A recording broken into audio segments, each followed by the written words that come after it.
If you're trying to unlearn the biases and discriminatory beliefs that you were socialized to have growing up, and now you as an adult are taking ownership of unlearning that, something that has really helped me with my own efforts to do the same is to try and get really good at identifying when you are being fed messages that are encouraging you or are outright calling for you to have a very general sense that all people of a certain group are bad or have negative qualities of some kind with no level of nuance. For example, things like all Muslim men are misogynistic, all black people are uneducated or quick to anger, Asians are bad drivers, all people from the Middle East are barbaric and uncivilized, and really, what can you expect when you look at the state of their countries?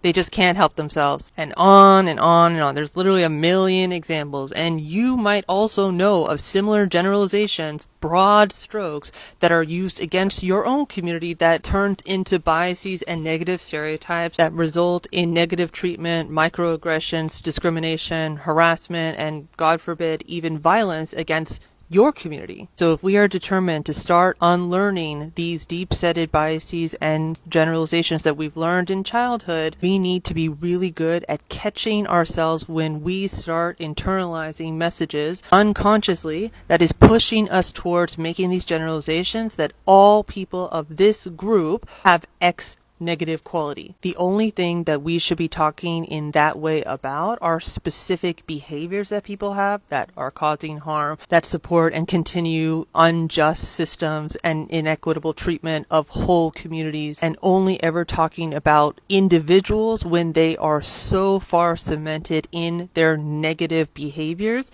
that there's really not that much redemption that is possible, especially if they are in a position of leadership. They need to be held accountable for the harm that they have caused, and in that case we can call out specific people, but not making it about the group that they are a part of, and all those people we're just going to lump in together, even if you see a bunch of examples, because we know that the media that we see is incredibly biased, and the media examples that we see of any given group, if we're not actually going out of our way to have relationships or following people on social media or other online platforms, to have different examples to dilute all the negative stuff that we might see in more traditional news media, we know the media is going to be feeding us these stories because the media makes money off of eyeballs and sensationalistic stories, which of course are going to be usually more on the violent, harassment, shocking, negative, shockingly side. So how we have to counteract that, both from the messages we learned growing up and also what we're consuming now as adults,